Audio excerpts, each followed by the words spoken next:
Behind every building is a vision. Behind every scaled business is a story. He built a cross-border architecture brand. He won recognition from the Prime Minister and the world took notice.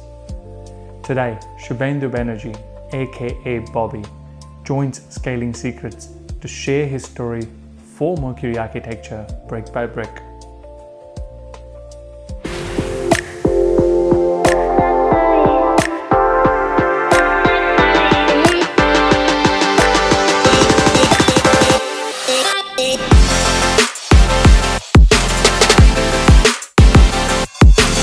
Focused on quality spaces, no infringements, and we got the resource consent in record time.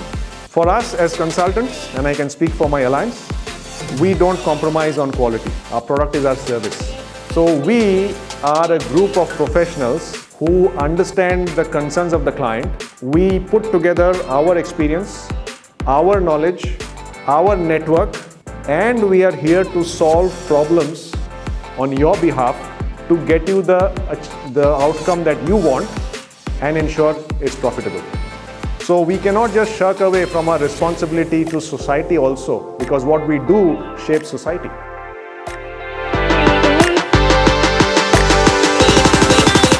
Number 3, 4. All good. Rani Nalam.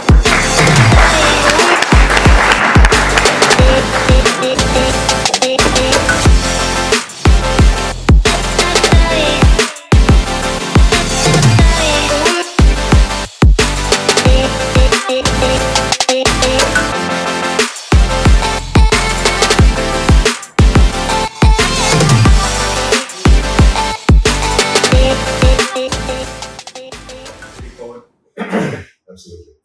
Cool. Hello Bobby, how are you today? Excellent. Thank you so much. Fantastic. It's a long time since we last met, and a lot of people don't know about the history of us, but I would like to tell them a bit about us as well, and what I've thought. So people who don't know us, I have been a part of Bobby's old company, and a part as in for 2 or 3 months I've been there. Not so successful as a salesperson back then, but a lot more learning curve from what I got back then, and a motivation for me to do what I'm doing right now other than doing a podcast.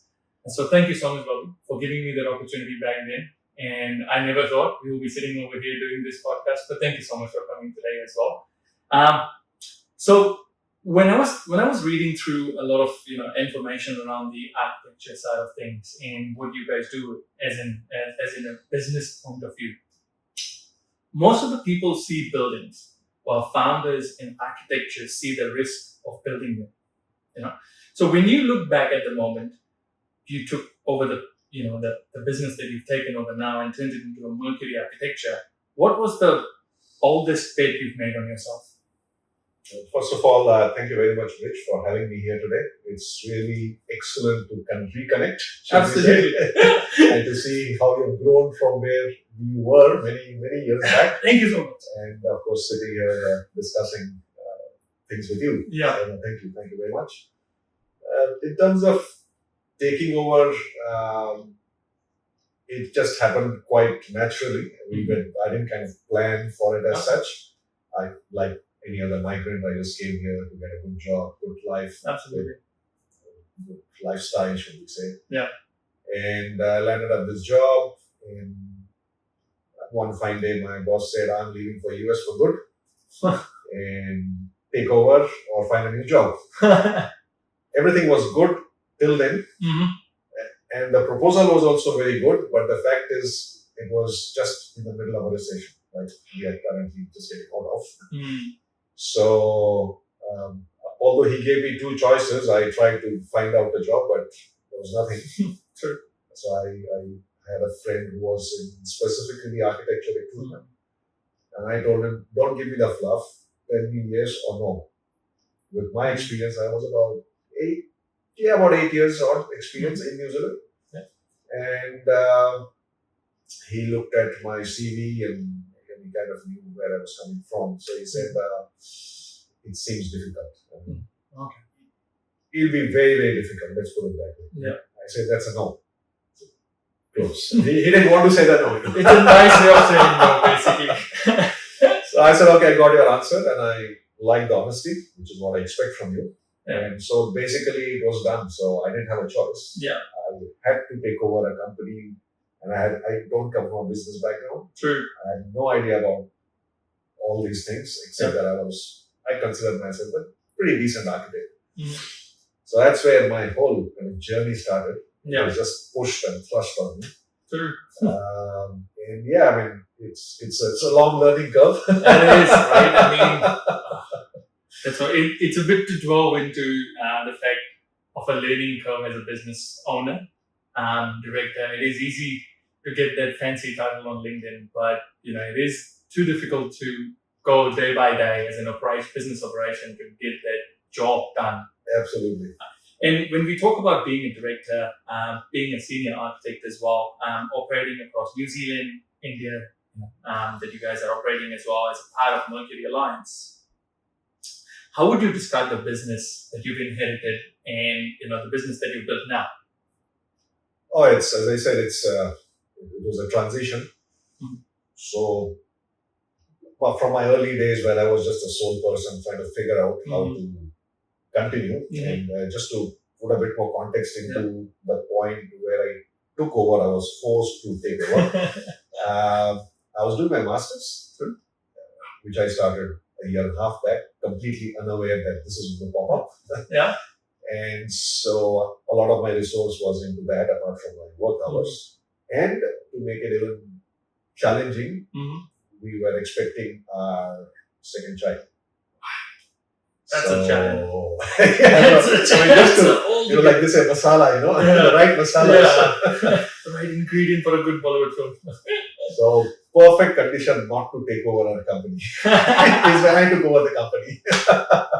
Fair enough. So, I mean, first thing I did is I tried to educate myself is I need to learn the skills. Like I didn't have the option to say, no, I don't want to do business. I'll find a job and I'll just be like an employee. I didn't just have the choice. If I had, perhaps, I would have taken that. Oh, okay. Yeah, because I was like in my family, amongst my friends, barely one or two are into business and not two into huge businesses. So it's all like they call the employee mindset. You think like an employee. Exactly. And, Oh, yeah, I never understood that. वो चला जाएगा, ये चला जाएगा. We are told from childhood, study hard, find a good job, Absolutely. settle, and be happy. That's it. That's all is the mantra. So I said, no, I've somehow come into a position where that's not going to work. So and I can't say I don't know. I have to. Yeah. So that I think that whole mindset, it just happened because I had to survive. So wahan se the journey started. I self-educated myself. I used to hate sales. I didn't know what's marketing and like difference between marketing and sales at that point. Yeah. So I had to take courses and some of them were free, some I had to pay, and as I said, it's recession time. So for every dollar that I want to spend, you want to be sure that it's going to add value or it's going to come back soon. Absolutely. So that's where the journey started, and then slowly as things move along in 2012, I think finally things got so busy I had to hire the first employee of our company, and from there the journey kind of started, and of course in between and that's the first time we even did something in terms of going beyond our normal architectural side of things, where you went up to the net of market research. In fact, even we explored some India options. I still have some reports on that. So it was always in the back of my mind that let's do well over here. That's it. But then I found somebody who was new to the country, just like me. Did his bachelor's. I think he did his master's in construction management. And in about 2 weeks' time, he joined my company coming from India. Before that, I had another girl who's still with me. It's been 10 years now. So they joined, and then we started having a good team over here. And it was good.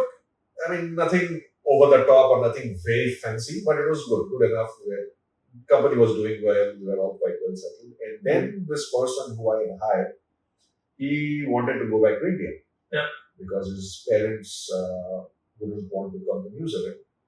And he had just got married. And everything was perfect. Yeah. I said, no, I can't go on like this. I want to go back to India. But I've been working with you for a long time. Yeah. I know how you work, what you want from us in terms of design and documentation. How about I do some contracting work for you? So I go back to India, but I work for you until I find another job, or if you don't have much to give me, I'll find something else. But if you can feed me enough to keep me going, and keep in mind the conversion factor.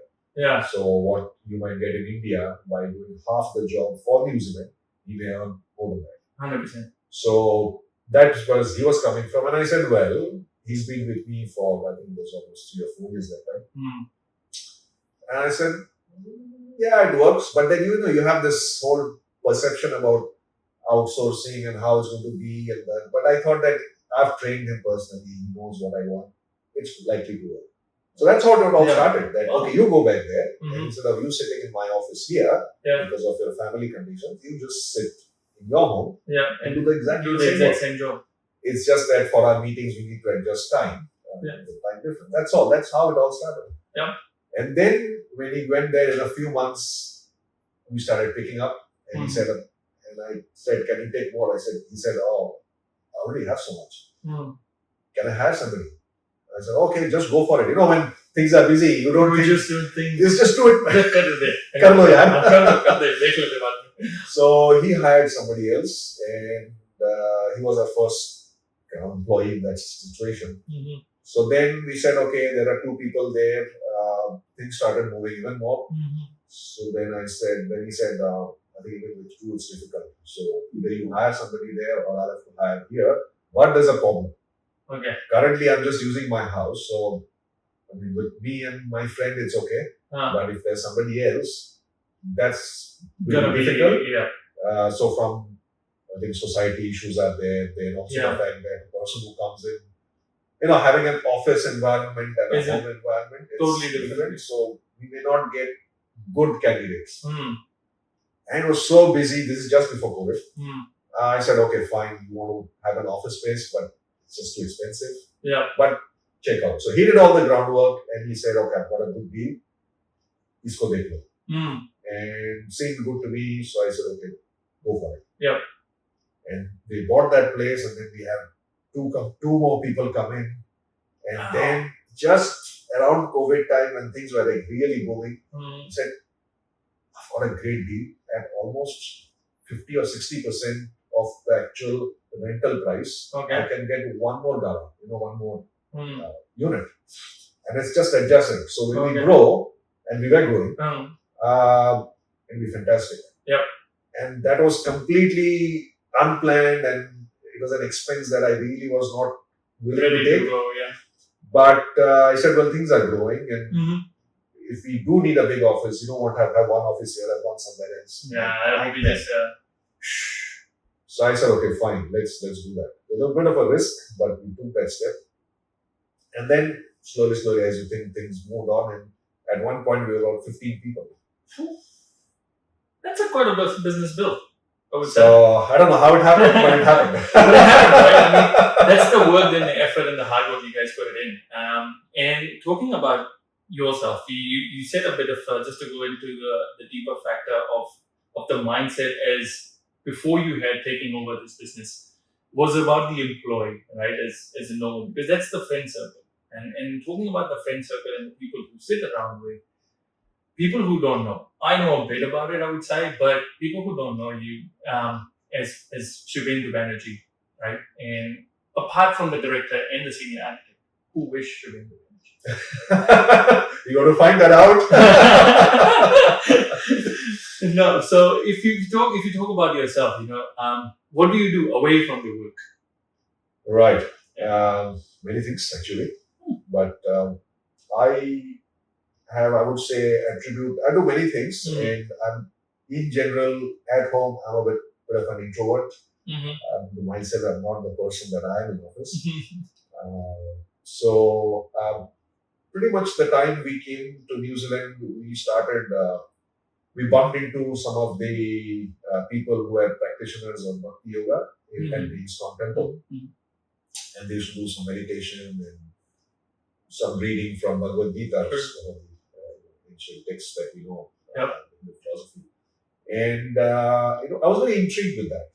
Why are the locals so much interested in a book that comes from our own old traditions and practicing these things that come from our country, but we have moved away from it, and these people have taken it up. I mean, it was just a mystery.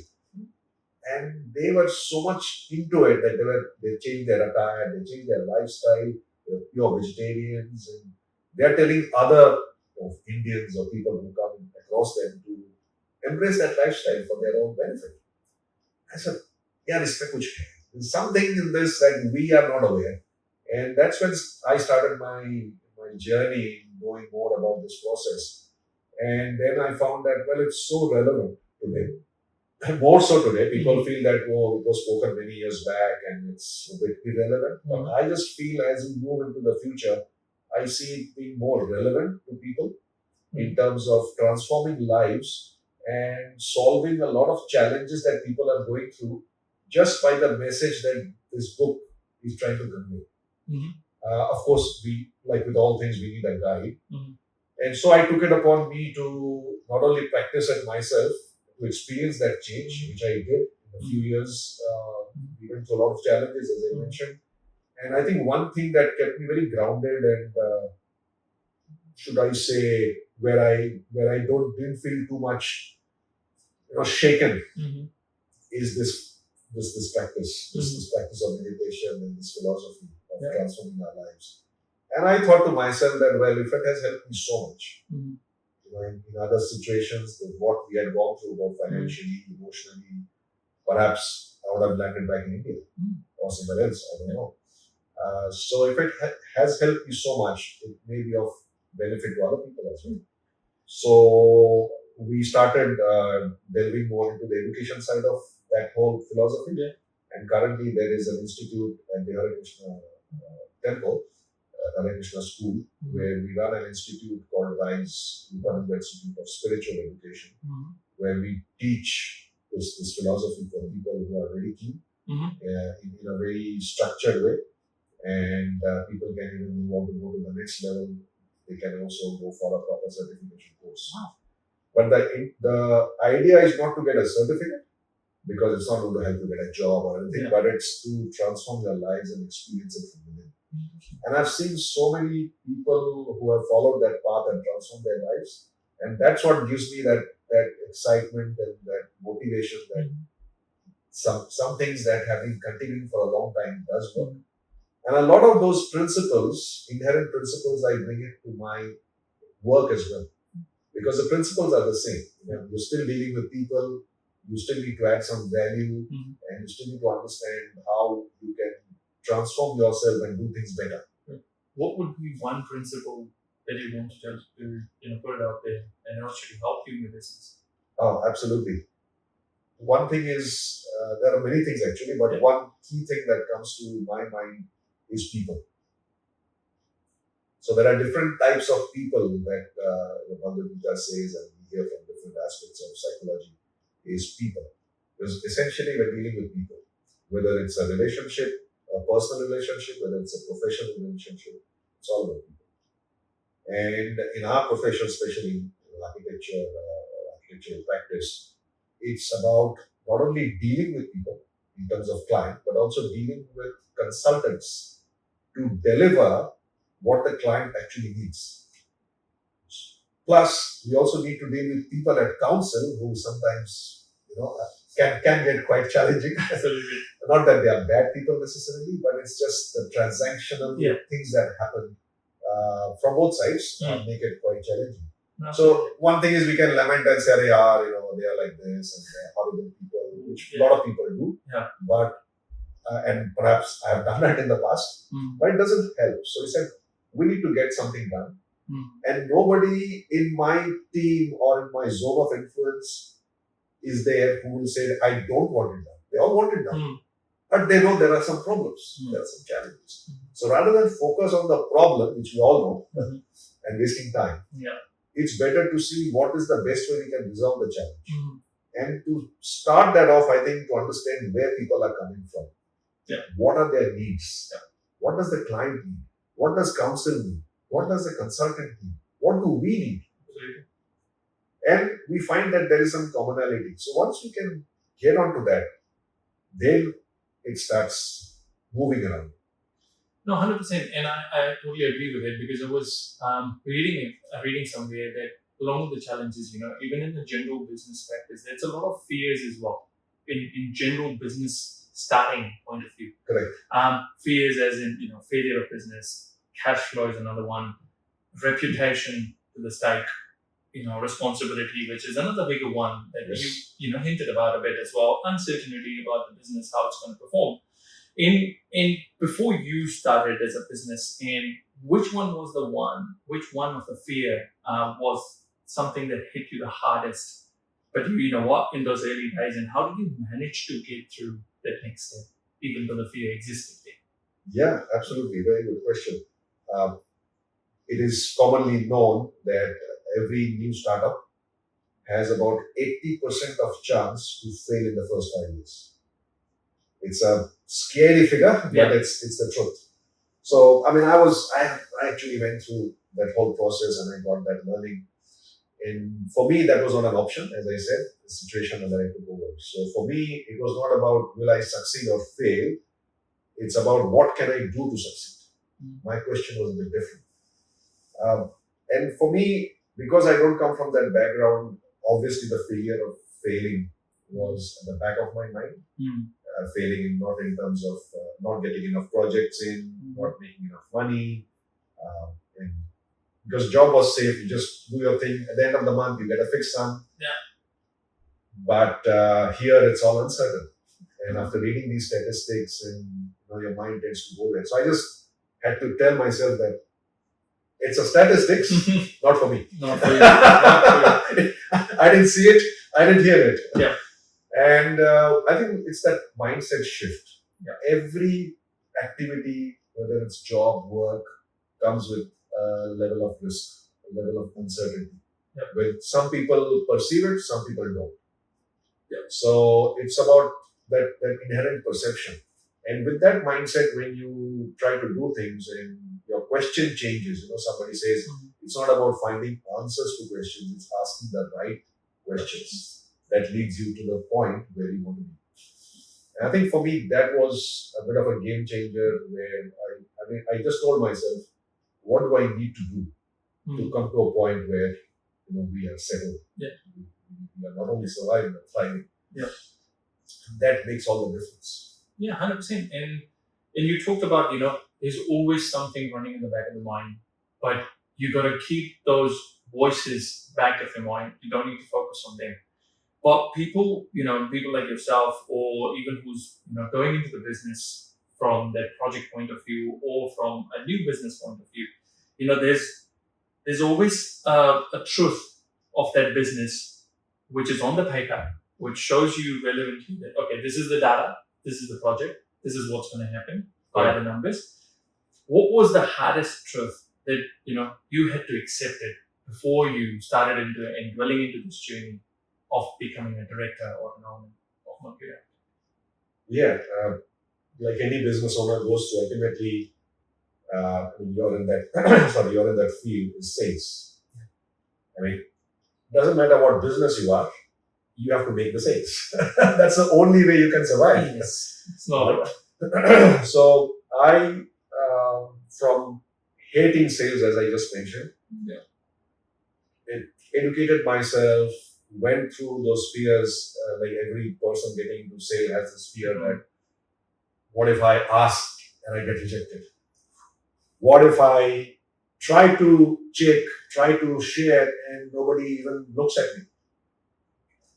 So those were the fears that I faced, and I've done a little bit of sales many years back, which I hated absolutely. So I got those perceptions, but then because and then of course I trained, I read a lot of books. I must tell you, one book that really changed my perception, and I would recommend this book to anybody who is wanting to start a business or even somebody who is in business and have not read it. I'm sure they would have read it, but it made a huge difference in my life. And I'm not a book reader. Right now I do, but before I started to go over the business, I never read books. Yeah. The only good things I did was reading comics. That's it. Okay. It's like watching a Bollywood movie. Yeah. Nothing, not that they're bad, but if you just watch them, then it's of no use. Yeah. So I got this book called Rich Dad Poor Dad by Robert Kiyosaki. And somebody gave it to me, and just when I had taken over and said, "You must read this book," just like I'm telling people. And I said, "Okay, whatever, I'll think about it." And so I just took the book, and because I had committed that I would read the book, I said, "Okay, I'll read a few pages, see what it is." So I have a very different way of reading books. I try to understand the overview of the book first. Like, Yeah. what is it covering? What's the main focus? And what are the main points? Very analytical. Excuse me. So I took the book. I had a general overview, and I thought, yeah, it seems okay. It seems like a good book, and start reading. So I started, and I thought I'll read for 5-10 minutes. That's enough for me.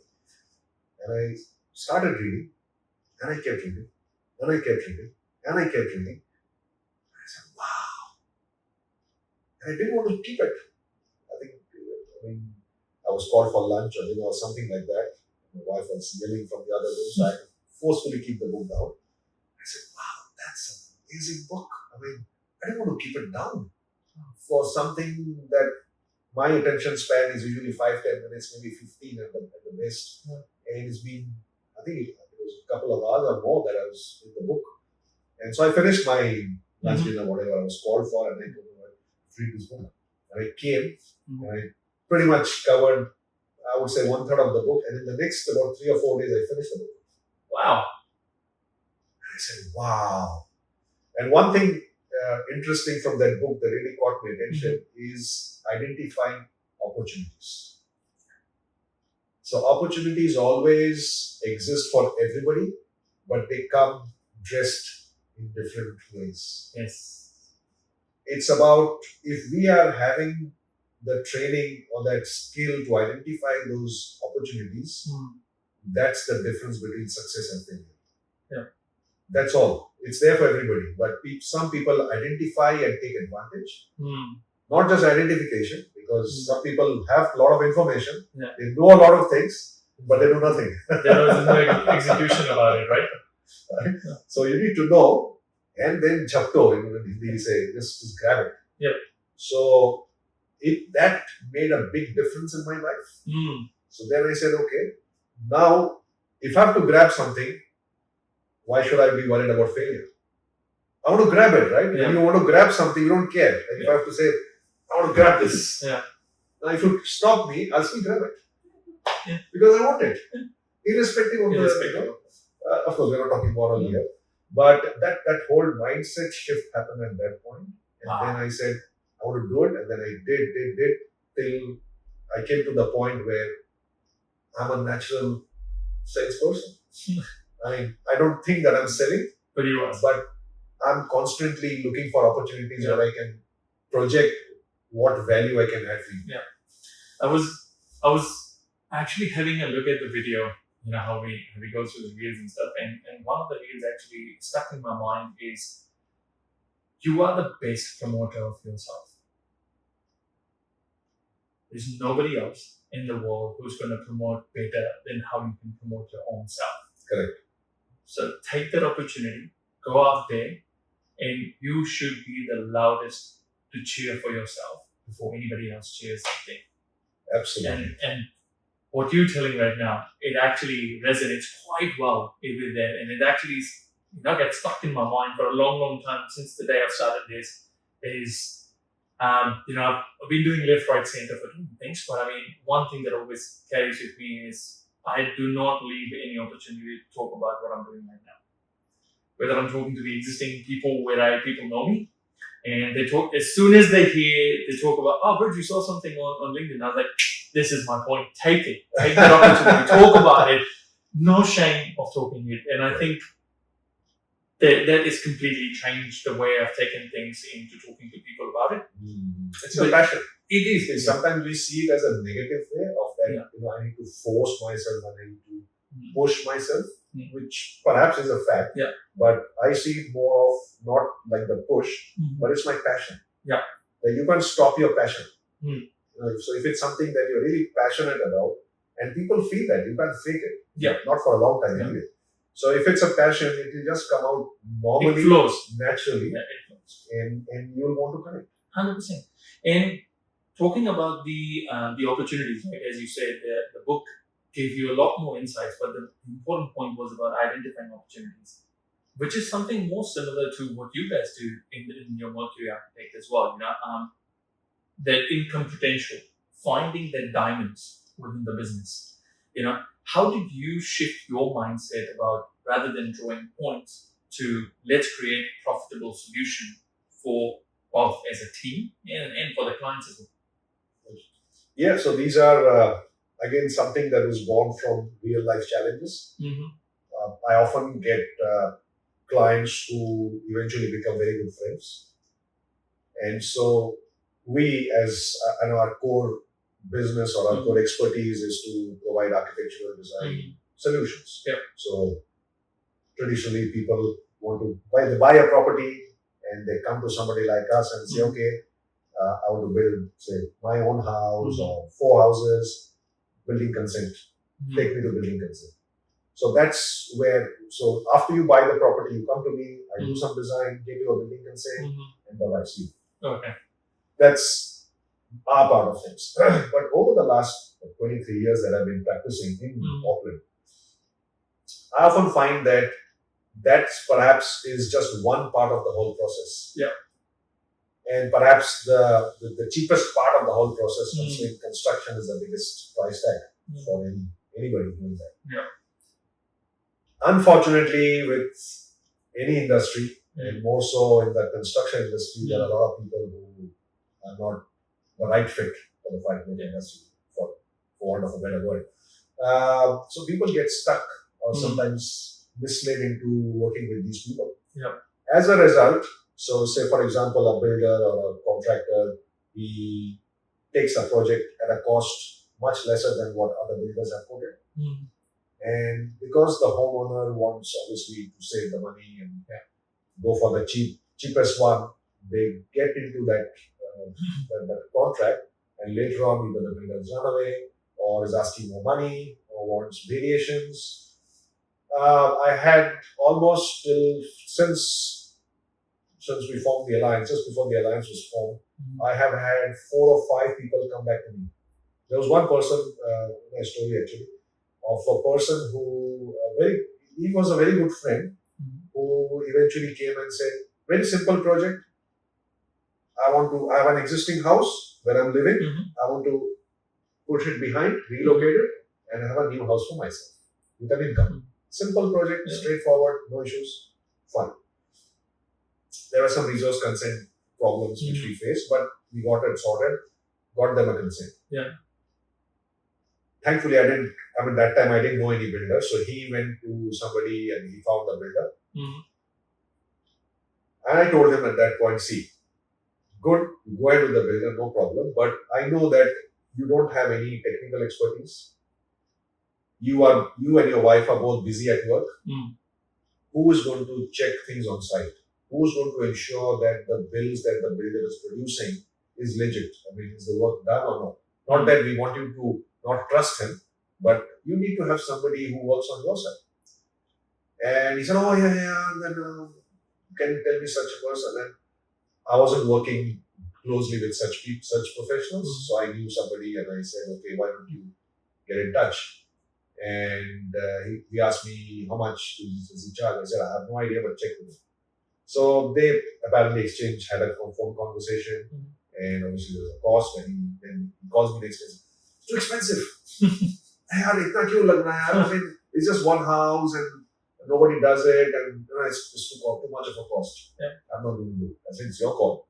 I still feel you should, but it's your call. And we left the conversation. Yeah.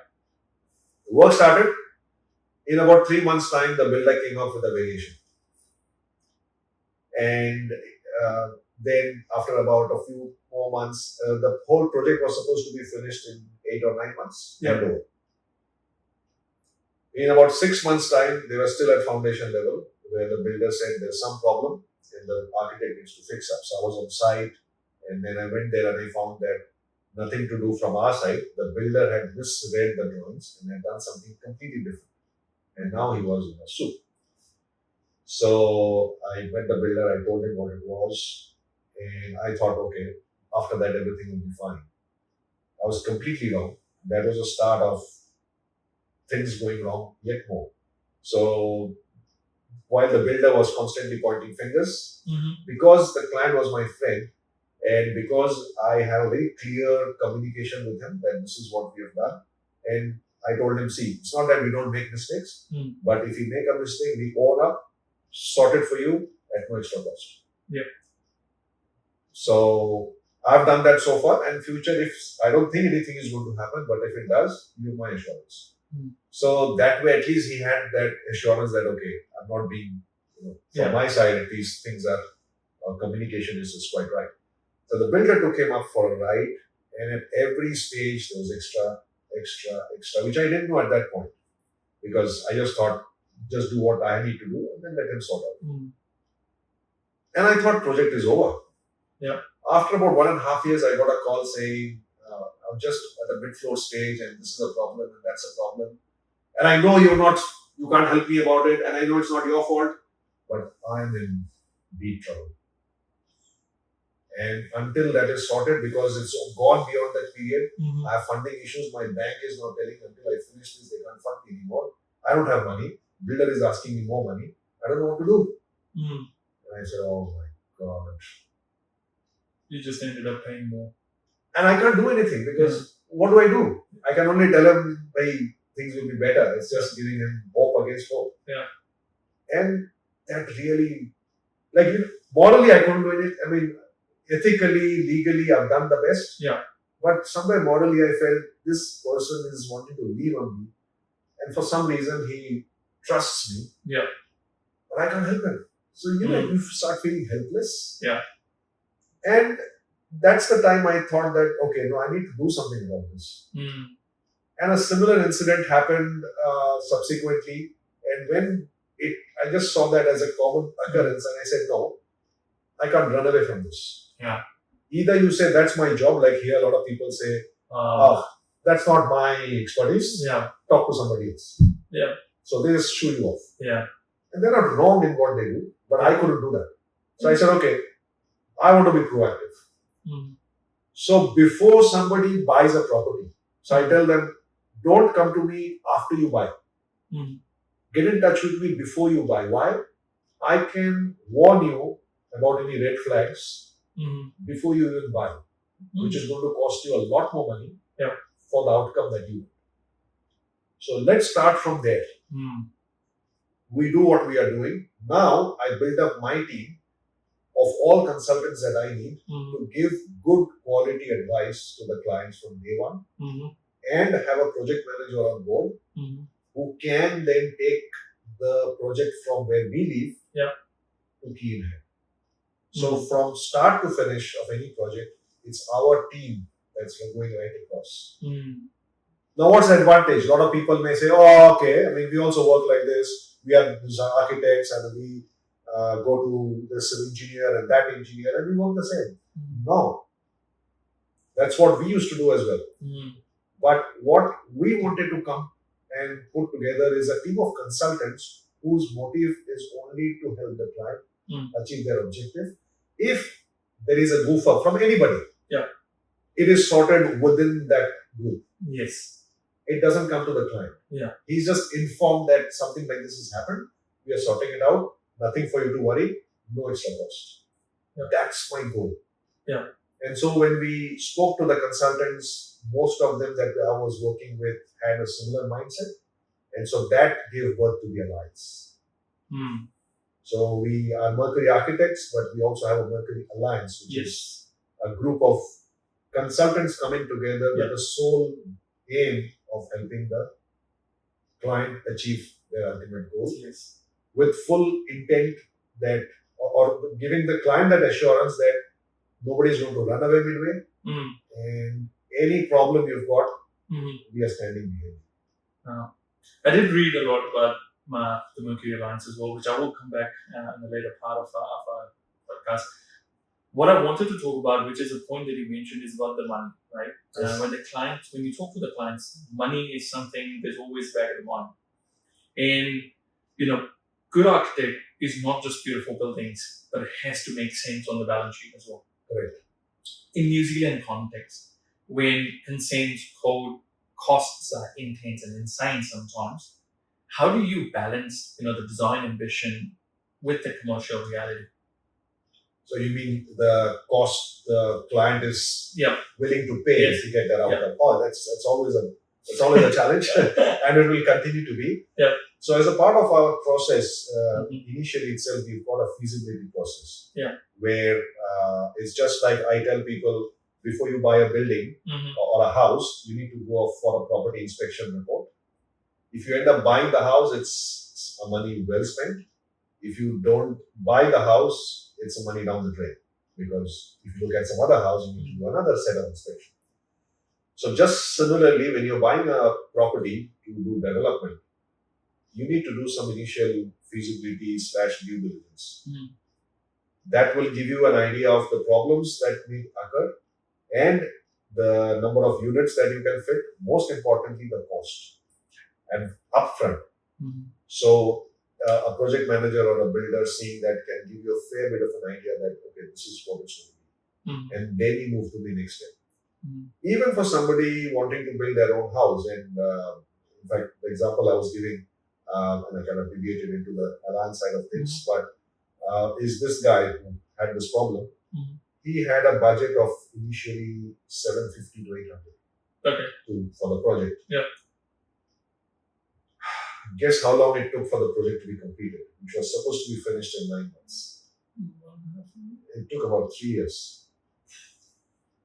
And by 3 years, in fact, over 3 years, the budget had grown from a 750 or 800 to 1.2 million.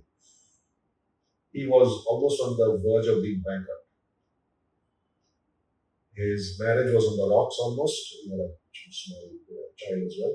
And yeah, he was in bad shape, extremely bad shape. And he used to sometimes just call me to just share, like you need somebody to just vent out your. Yeah. So I was more like his board. And when now he shifted to Australia, all set, all good. But he still calls me and says, thank you so much. I said, well, that's many, many years back, man. No, I really needed that. Back to your point of costs. So because of all this, disaster stories, we now are very, even people wanting to build their own house. We say, let's do a quick design, send it back to the builder, get some costing in place, so you know that, okay, this is roughly what you're looking for. If you need to adjust, we need to talk about it now. Yeah. Because there are a lot of hidden costs in terms of the finishes and stuff which don't get looked at. But so it is always a balance. We do ask people for their budget, but the reality is very few people are very clear about their budget. They are a bit fuzzy, and if somebody tells me, oh, there's no budget, oh, kar lo yaar, I mean, dekh lenge. That's an absolute red flag. Absolute red flag. This problem is doomed to fail. Yeah. It's from experience. Yeah, There's nothing against such people. No. But so at least people need to have some idea. And if they don't, we tell them, well, it is our job to ensure you have got an idea. Yeah. Because you're going to spend a lot of money before you come to the point that you're building. Yeah. And if at that time you realize, you will be so for your benefit, it doesn't help me, but for your benefit, you need to go through that. So we constantly, and if they do come back saying, oh, it's too high, we do obviously make some tweaks in the design or do it in phases and depending on the project itself to ensure that we work to their requirements. At the same time, we don't lose the bigger picture. Yeah. In terms of diluting it to a point. It doesn't work.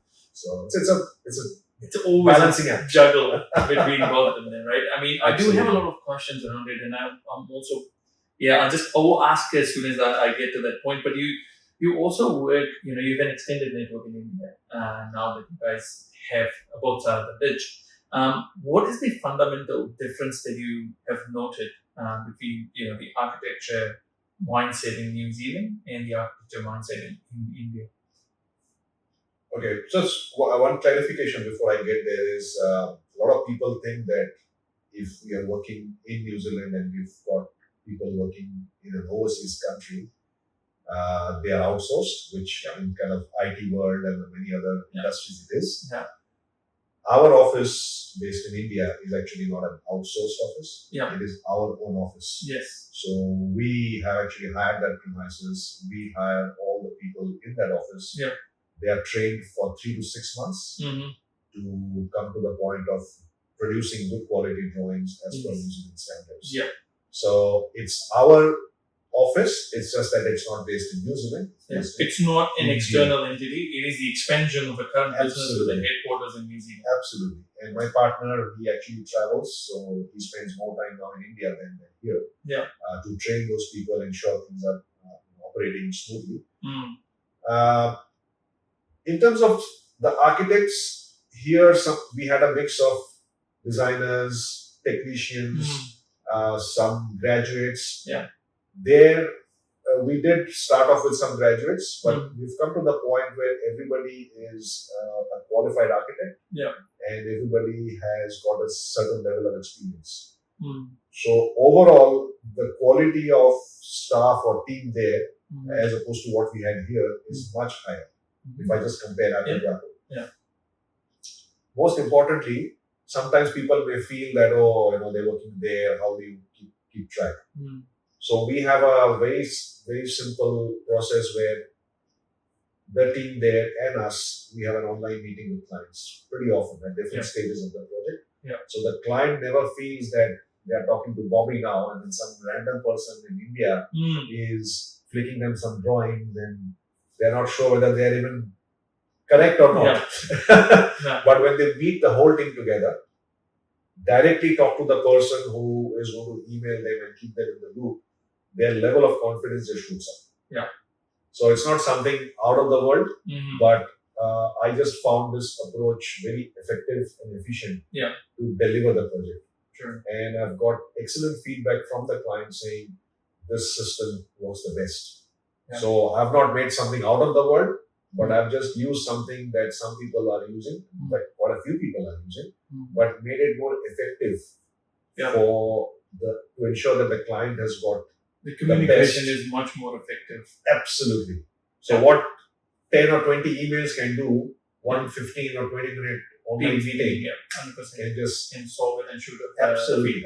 And clients feels assured that I had some concern, I've shared it, I instantly got a solution. Yeah. And now my project is in the safe hands. Yeah. Safe hands. Yeah. And you said a nice thing about, the mindset is how better and a bit of an edge where you've got in New Zealand.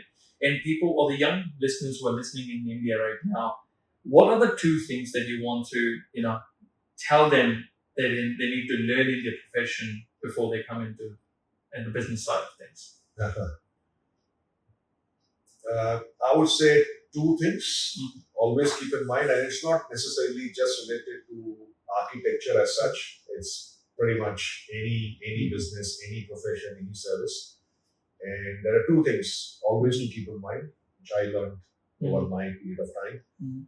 First is to assess the needs of the person you're dealing with. What does that person need? And the challenge is, you can't ask that, oh, Rich, what do you need? I can't ask you that question, right? And even if I ask you, you don't know what you need. So I almost give this example of a doctor. When you have a problem, you go to the doctor. The doctor will ask you questions, what's the problem? And you say, I've got a headache or whatever. And does the doctor just listen to you and just give you medicines? No. You have said, what's your problem? But the doctor is going to ask you more questions to know more than what you already know or you think you know. And not only that, he then examines you to find out things that you don't even know and you wouldn't know. Yes. So a combination of what you tell me, Mhm. and a combination of what I have asked you, and combination of what I have discovered, which you don't know, make up a combination that establishes the need. So in architecture also, when people come to us, I tell the story. A person came to me and said, I want a house that will look very good in Hindi. He's from India. He said, एक अच्छा घर बना दो मुझे जो एकदम first class लगे एकदम फर्स्ट क्लास घर होगा. Now I was thinking to myself, what kind of brief is that? I mean, how do you define first class? Right? It's a long way to define that, but yeah. So, as you can imagine, I had to do a lot of hard work to assess his need. Yeah. And eventually we kind of got around. So that, if you can assess the need, that's half your work done. Yeah. And then the second part is you as a professional or as a service provider or whatever you do, how are you not only solving that need or fulfilling that need, how are you adding value? What is over and above you are able to do that not only fulfills his need, but adds more value in his eyes, in his perception. And if we can get these two things in place, then it doesn't matter where you are, doesn't matter what profession you belong to, you are bound to be successful. You are bound to be. It's just a question of time. I so agree with that. And it is much more relevant to the businesses I've been associated over the period of time by doing sales. And you're pretty right? Adding value to what they're existingly looking for and finding out the problem and the need as well at the same time makes a lot more sense than just asking, what do you need? Because when you talk about need, that's a huge list that comes out, but with the huge list, the huge money comes out as well. So Absolutely. it never resonates. But when you start solving the problem, that's when you get to the point that, okay, this is much more than what we were thinking of. And similarly, in your fashion, in terms of any business, I think just not in the architecture field, that is not one man's job. That is a collaborative work that comes into play. And what I think from an architecture point of view is, great building are never solo projects. They are a team sport. Do you believe in that? Absolutely, 100%. Why do you believe? We are just, okay, I'll give you an example. An architect or an architectural designer, I have observed and I firmly believe that we are like a movie director. We're just like producing or making a movie. A director is somebody who needs to know every aspect of filmmaking. Every single aspect. But on his own, he does nothing. So true. Right? So similarly, and I'm not saying we don't do anything, but what I'm trying to say is we are just a small piece in this big puzzle. But it is our vision. So we are assessing the needs of the client and helping him see that dream, helping him give that vision of what he is wanting and what he's going to get. But to get that vision, just like the director, he's got a vision of producing or directing a movie which has a message at the end or which has some value for the audience. So he can see it, but his team can't. So it is up to him to convey to the team for the work that they are supposed to do, that part of that picture. That this is what is my goal. I want, like for the cameraman, for that, say, this is how I want it shot. These are the lights and whatever. And likewise to the producer, likewise to the editor, likewise to his actors. So he has to deal with so many people because they have a role to play. Like he can't do everything. He can't act, he can't do everything at the same time. So he is dependent on these people to produce a vision that he has envisioned for a goal, for a purpose. Yeah. And so as architects or architectural designers, our goal is to have that vision in mind, which is our expertise. Yes. And to establish that vision correctly, we need to express it on paper. Like I can't just keep talking to people and hoping they'll understand my dream, which is in my mind. So our process as a designer is to unlock that dream from my mind or the mind of the designer and produce it on paper. Yes. And that is the language that needs to be communicated to the entire team that this is what we are producing, this is what we want to produce. Your job is this, your job is this, your job is this. But that's what we want to achieve at the end. Mm. And if that can be communicated correctly with good systems in place, with the right people in place, the project is again, as I said, deemed to do its job. 100%. That's a beautiful analogy of how you mentioned as a team sport, right? Talking about team sport, we talk about Mercury Alliance as well. From this model that you've spoken about, which is more like an end-to-end solution that you guys provide from a Mercury Alliance perspective, because I feel that is a much more shorter term of explaining it. So sorry, I'm just doing it in that way. Absolutely. And simplifies the whole journey for a client. That this is a one-stop shop right from the time I begin towards the time I may be ending or growing over the period of time. And what have you learned about this collaboration where providing the founders and coming specifically from a New Zealand or the New Zealand construction industry, what have you learned from this collaboration? Learn that collaboration is the key. You need to have the right people, you need to have the right systems, and you need to have the right communication skills to be able to translate that vision into the reality for the client.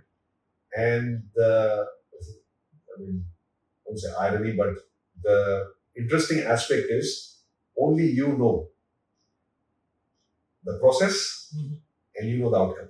Yeah. Because everybody else has, and I'm not demeaning or minimizing anybody in the team, but people in the team are only doing their bits. Yes. Right. But as a designer, like I talked about the movie director, only we know that you are working on this, but that's my bigger picture, this is what I want to achieve. So I think collaboration on a project, on an architectural project is key.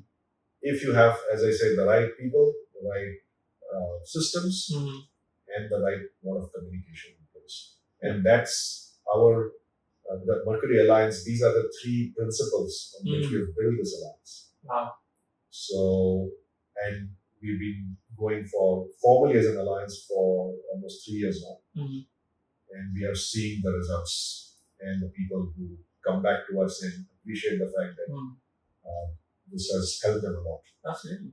To take a bit step forward into Mercury Alliance, right? Behind the scenes, Alliance can be a lot more messier in terms of the time, because you guys are all best in your field, and that's why you've come across to do things. The budget may be for that one goal.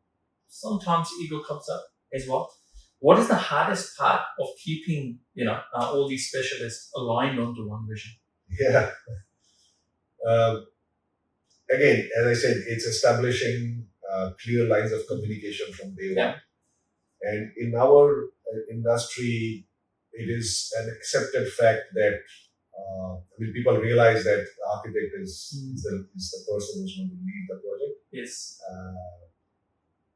Because of their experience in the past and whatever. So it's very clear that this is what we are doing.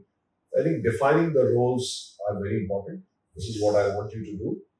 And when I say defining the rules, obviously if it's a structural engineer, yes, they'll do structural. But when we deal with our structural engineers, we have a bit more than that. Obviously, you provide what you're supposed to provide, but over and above, we need some extras from you. Yeah. Not because we want to exploit you, but we want to ensure that those extras help people and us work more efficiently. Yeah. So there are certain things that only the engineers or people in our alliance do for projects within the alliance. Yeah. They may not be doing for other projects. Sure. But so it's just making those small, and it's not a big thing. It's not that they have to spend a lot of money or time. Yeah. It's just that small adjustments they need to make in their process for dealing with projects like this, and clear communication. So I'm not saying sometimes we do have that.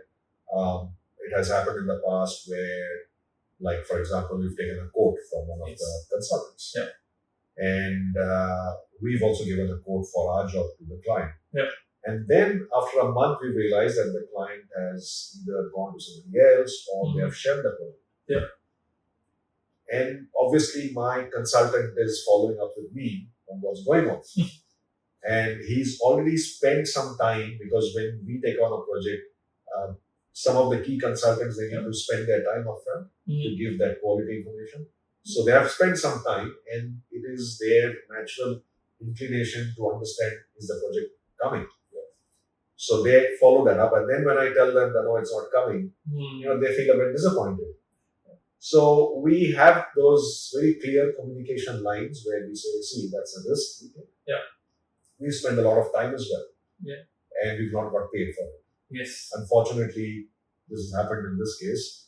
So rather than looking at a case-by-case basis, we look at volumes. Yes. Over a period of 1 year, Yeah. what are the projects we are working on? Yes. And is that profitable for you? So at the end of the day, if people like what they are doing, if people are making money, what they are doing, and if people are enjoying the process and working with the people that they like, I think there is no question of having any dark corners in their heart, should I say? There's always, but let's not talk Vegas because they will dwell into it absolutely a different topic. But no, that's a nice way of putting in things, and I believe a lot can be learned from the way that you guys are working as well, because people spend a lot of time into building that ideal product-based kind of a thing. This is an ideal product, and this is the product you want to go to the market, rather than building a solution. Because when you build a solution, I think people rely that solution a bit more rather than buying a product and forgetting. Some people want to come back again and again. Right. And and there was a beautiful line that the previous guest told me, that when you create a product, you want people to come every time and pay by their credit cards. Otherwise, my product is not successful. If somebody's coming once and going away, correct, it's nothing fun in it. But if they are coming again and again, every month by month or year by year in your case, or maybe a couple of years every time, that's when you feel that, okay, the first thing, what we did was amazing. Now let's make it to the next level. But when you talk about that, we also talk about how successful you have been. One of the most dynamic leaders to watch in 2024 by Enterprise World that has been mentioned, and recently you received the award from the Prime Minister for Innovation and Business Excellence. Recognition. How does it lead the business? Who doesn't want recognition?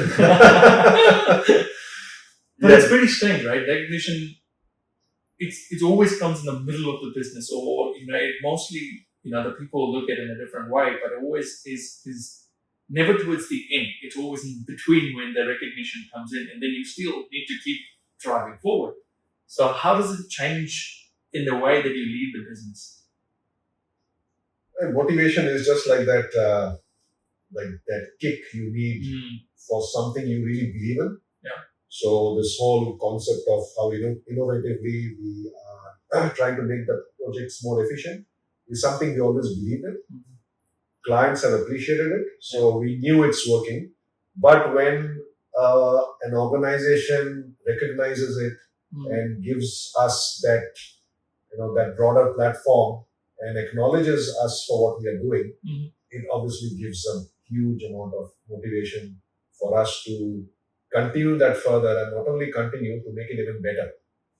So as they say, with every award, with every recognition, your shoulders will become heavier, because now you've got a bigger responsibility. You can't just sit on it and say, okay, I've done it all. You need to now think, what can I do even better? Because I've come to that stage, now I need to do better.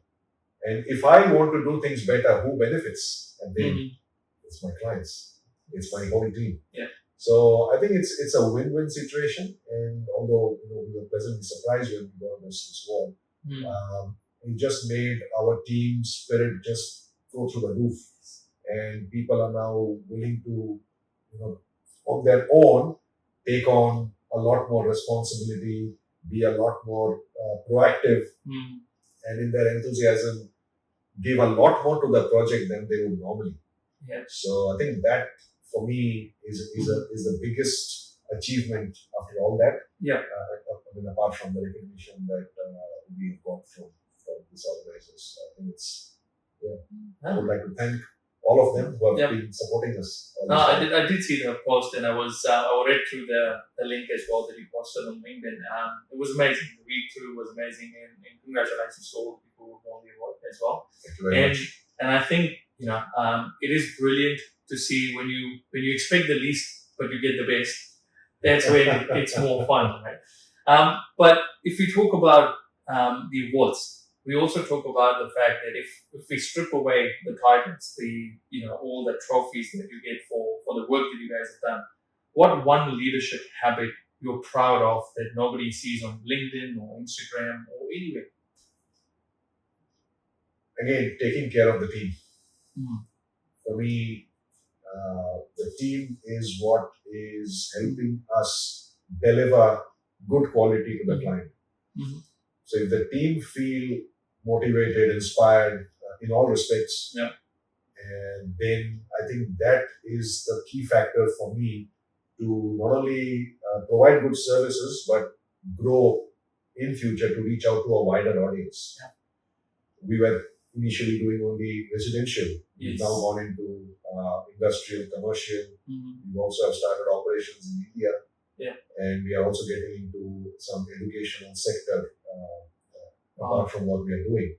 And we can only think of this or conceive this because we, I think, have got an amazing team, Yeah. which has been nurtured over a period of time. And these recognitions, or even not just an award, but even feedback or testimonial from a client, Mhm. just does wonders to that whole spirit, Yeah. and they want to take it to a different level. So I think keeping your team enthused, motivated in all respects is absolutely key, and especially we come in a creative background, like we're Yes. not in a thing where you're just selling some product which is a necessity. Here we are, every product or is, you can say, tailor-made Yes. for a specific audience. Yeah.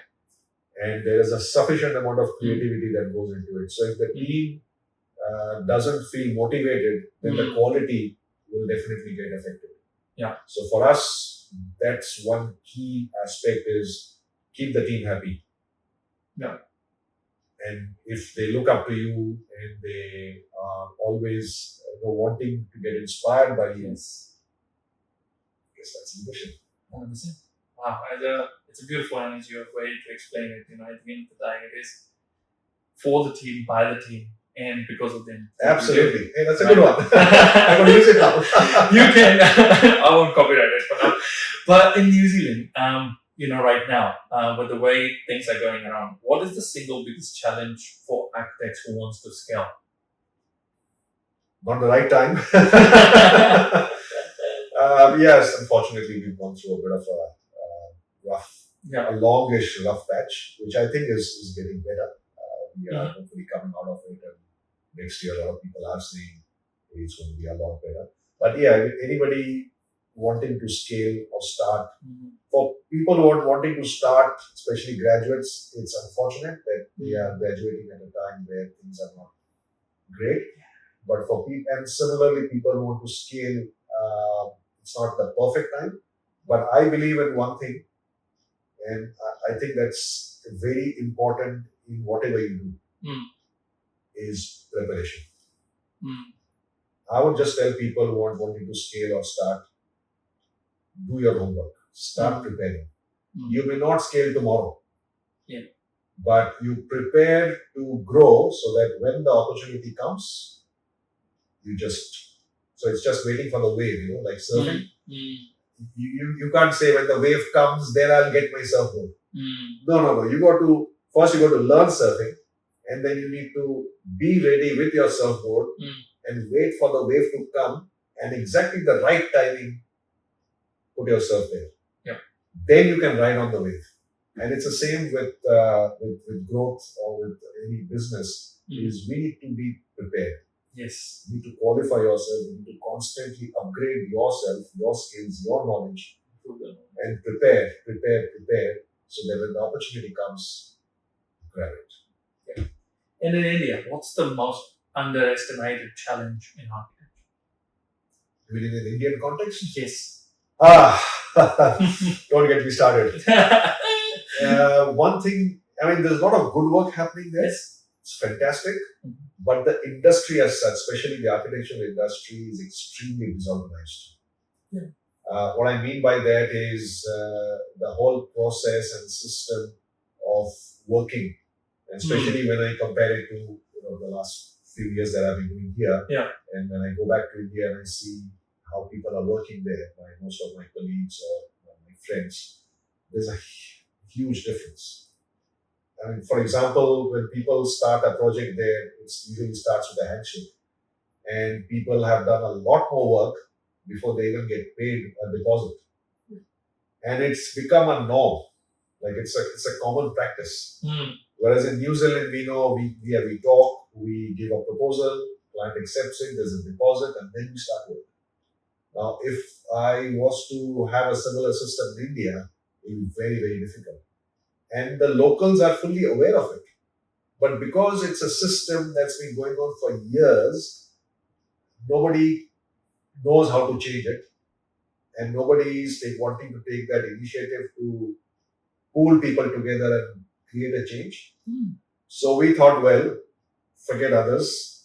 We already have an established business here. If we take it to India, we obviously can work as per time, place, circumstances. We can't exactly use it as is, but we will not compromise on our principles and on our values. Yeah. And the way we work in terms of systems. Yeah. And not that because we are just proud of our systems, but we believe that systems are things that can benefit the client. Problem is they don't see the benefit. So it's up to us to educate the people to see that benefit in the way we work for their benefit. And it's pretty interesting. It is pretty interesting. I know, I mean, being from India, I know a bit about it. But again, from an industry perspective, it is a lot more different once you start talking to people who have expanded in India and how structurally organized we are here compared to how unorganized or disorganized or they are in their own means. Correct. But if we talk about architecture, buildings take years to complete, but social media takes seconds to judge them. Rightly said. How do you personally handle between the long time length of architecture and an instant judgment in the online world? You can't do much about it. Everybody's got that I don't say expertise, but I've got that inclination to pass quick judgments. We all do, I guess. But with the online media, the way it is at the moment, it's made things a lot more easier, and it can be quite reckless as well.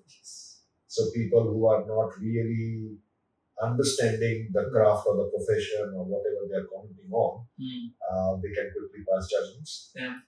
And again, for me, that's why we are heavily slowly moving to education, is to educate people.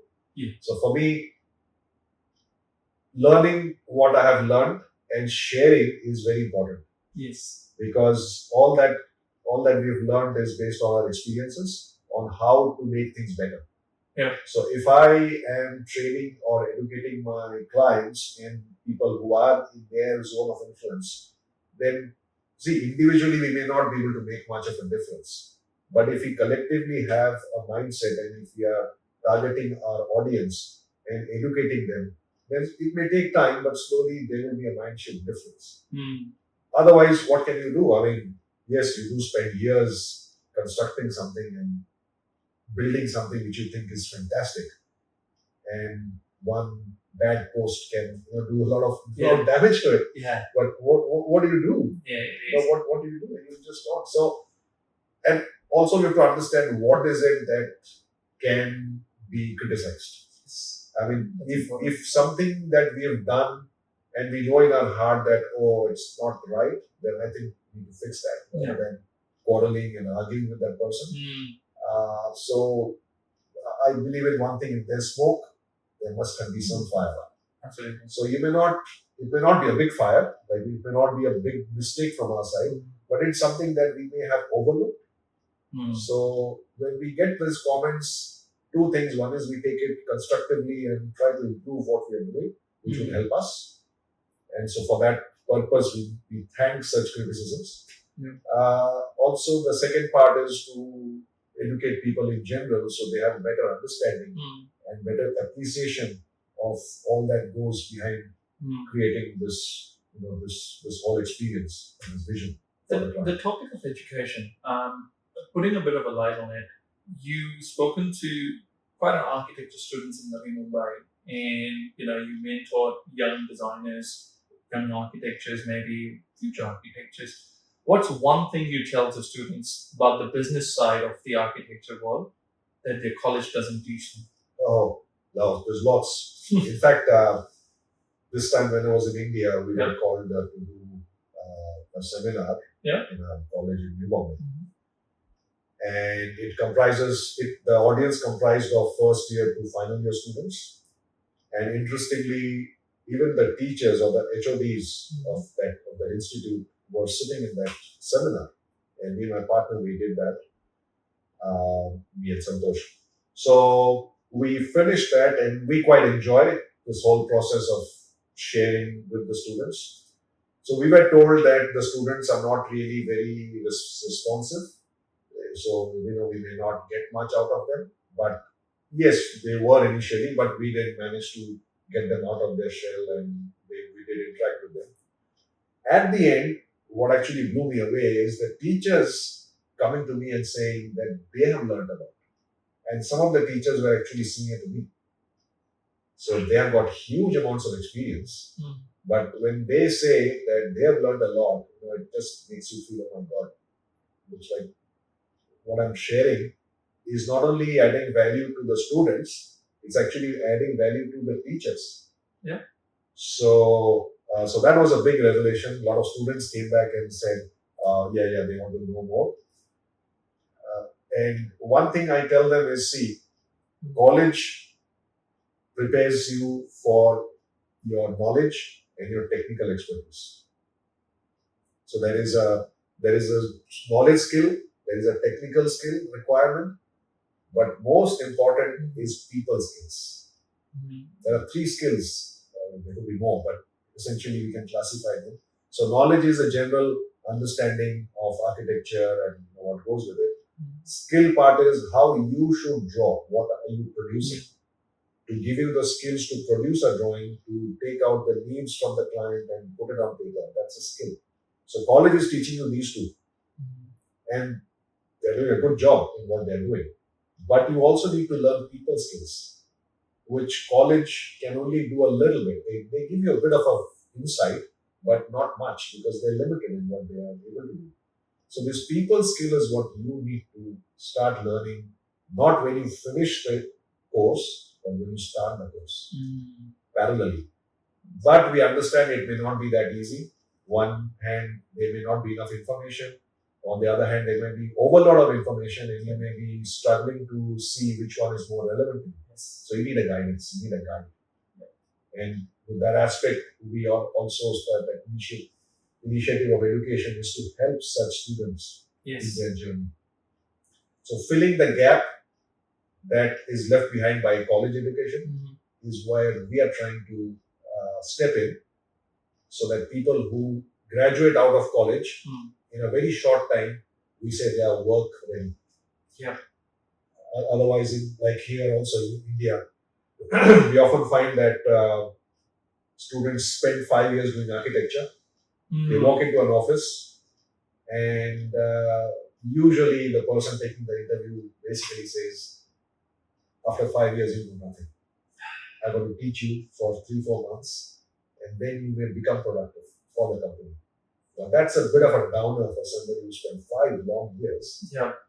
And of course, they don't say this directly. Yeah, there's different ways of saying it. Yeah, but we all know that as a profession. And it's not to say that the colleges are not doing their job, but there are certain gaps. So we can complain and we can, point fingers at each other, but we want to be more proactive and say, okay, you guys are doing these 2, let us do this way. So if the students can get the benefit of the entire package when they come out, they are a lot more confident. a lot more ready to be productive. A brilliant message for the next generation, I guess, and it applies to both New Zealand as well as India. I mean, for both of them, because that is something that is essentially, especially specifically for India, because I, been born there and learned a lot. But New Zealand is where, after working, you get to know that people's skill is as much as important. Absolutely. Moving towards the end of our podcast, the last few questions is you turned around the loss-making business, created a cross-country operations, joined multiple specialists, bringing them together, collaborating with them. Still, you guys show up creatively. When you zoom out of that situation, what's one scaling secret you wish someone had told you really in the beginning? Dream. Well, we are it's a dream, dream boys. We are architects, and our main purpose is that we dream. When I say daydreaming or night dreaming, we dream. And for people, because I come from a very analytical, very kind of employee mindset, is we were not taught to dream, or we didn't go through the process where we were told, okay, you should dream. What do you want to be? Yeah. And I think it's a very fundamental thing, but it's something that nobody teaches you to dream, right? So some people have it, some people have it. Everybody has it. Some people use it. Some people have just kept it behind. So for me, the key part was to learn to dream and to believe that if I don't even dream, how can I even understand that I can even achieve that? Yes. So it is said, what you can think of doesn't matter how illogical it may be. If you can think of something, you can achieve it. Yes. But if you can't even think of it, so I've just added one more layer to it, that dream. Yeah. And if you dream, you jolly well dream big. Yes. Okay. When somebody is willing to give you millions, don't ask them for $10. I mean, that's ridiculous. That's ridiculous. That's ridiculous. You want to go for the millions, right? Absolutely. Dream big. It's free. Yeah. So I think that's, again, for me, it made a big difference that there are no barriers. Barriers are in our minds. Yes. Feel free, let it go, dream. And if you really believe in that dream, and if you work towards it, you may not achieve all of it, but you'll get a fair bit of a chunk. It is pretty interesting because my last question, and it says that for the person listening to this who has a dream, right? What is that one sentence you want to tell them they should remember after watching this podcast? Dream big, believe in yourself, get the right training and mentorship. There is nothing that can stop you from achieving your goal. Fantastic. And to wrap things up. Just to add to that. Yeah, sure. There will always be obstacles in your path. If you feel my life is going to be smooth, forget it. You're in big illusion. There will always be obstacles. But there is one thing I wanted to, in fact, there's a couplet in Hindi, if I may, which kind of sums up the whole thing.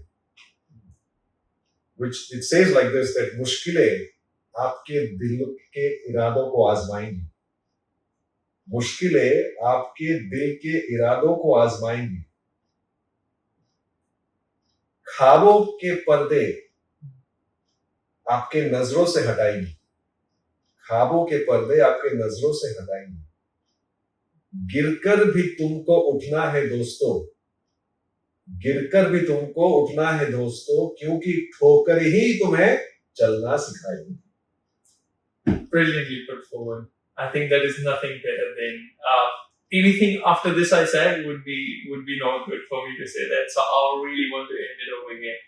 Thank you so much, Bobby, for coming on the show, giving us a lot more insight than we all never thought about, that we would always get from a person who started from where he was as an employee to what you're doing what you're doing. It's an amazing thing, amazing teaching, amazing education.